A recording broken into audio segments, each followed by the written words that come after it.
There's nothing more frustrating than feeling spiritually surrounded, feeling overwhelmed, outnumbered, not knowing where to swing first. Anxiety is pressing you from the back and discouragement blocking you from the front, like you're in a no-win situation. And that might be showing up in your health, might be showing up in your finances with your children, in your relationship, even in your ministry. And you feel like it's only a matter of time before the enemy completely takes you out. This is day 21 of 31 video nuggets from my new devotional, Bending Bows of Bronze, Subdue the Enemy Under Your Feet. And if this sounds like you, I want you first of all to take heart. I want to remind you that we do not fight for victory. We fight from victory. We already got our ticket punched. And one of the best ways to claim that ticket is by doing what we talked about yesterday, building spiritual partnerships. Well, today we'll see how that plays out in our narrative from the life of David. In 2 Samuel chapter 10, King Nahash of the Ammonites passes away. This is a man who was at odds with Saul when Saul first came to power.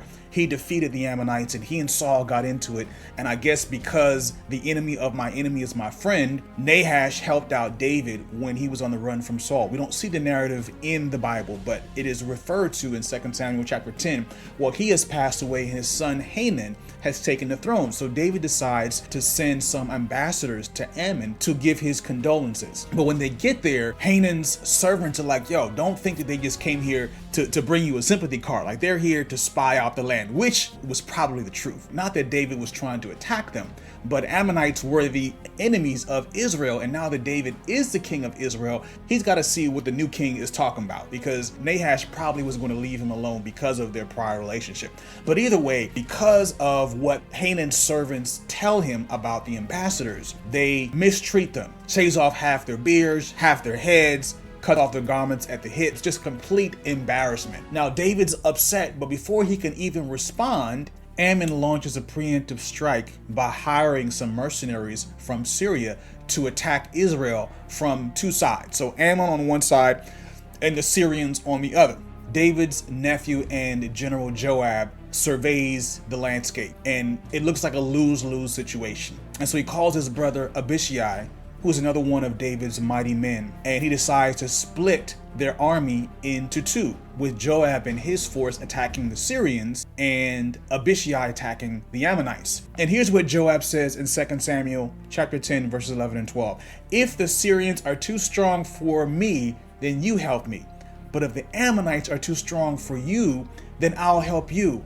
Be strong and let us fight bravely for our people and the cities of our God. The Lord will do what is good in his sight. I love this quote. This is accountability in action. Because see, Joab and Abishai both had their own battles to fight independently, but they go into the battle with a plan. If things go south, you got my back and I got your back. No isolation. This is humble coordination. And everything unfolds beautifully. Joab hits the Syrians. They turn around and run. When the Ammonites see that their mercenaries have shaken the spot, they retreat into their fortress. So this two-front advantage collapses because two brothers fought as one, trusting God enough to trust each other. That's why we talked about the power of prayer partners that you can get transparent with.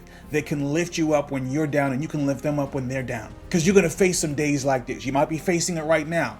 You got panic, you got pressure all around you. Alone, you are outflanked. Together, you are fortified and the enemy cannot snipe you. One of the marching orders that we have in today's devotional is having a code, having an SOS code, just like Joab and Abishai had, of accountability, so that when your prayer partner needs you to pray for them in the moment. So when it's a temptation to look at something you shouldn't look at, or to call somebody you shouldn't be calling, or do something you shouldn't be doing, we just have an emoji that we send to each other. And when I see that, it's a bat signal. I know to drop what I'm doing and pray for them in that moment. And they do the same for me. So come up with some type of code word or emoji or icon that you could send to your prayer partner so they know that you need spiritual reinforcements. If you're ready to stop fighting in isolation and to join forces in unity with God's brothers and sisters who have your back just like you have theirs, go ahead and put "cover me, I've got you" in the comments. And if you have a prayer partner, go ahead and tag them as well.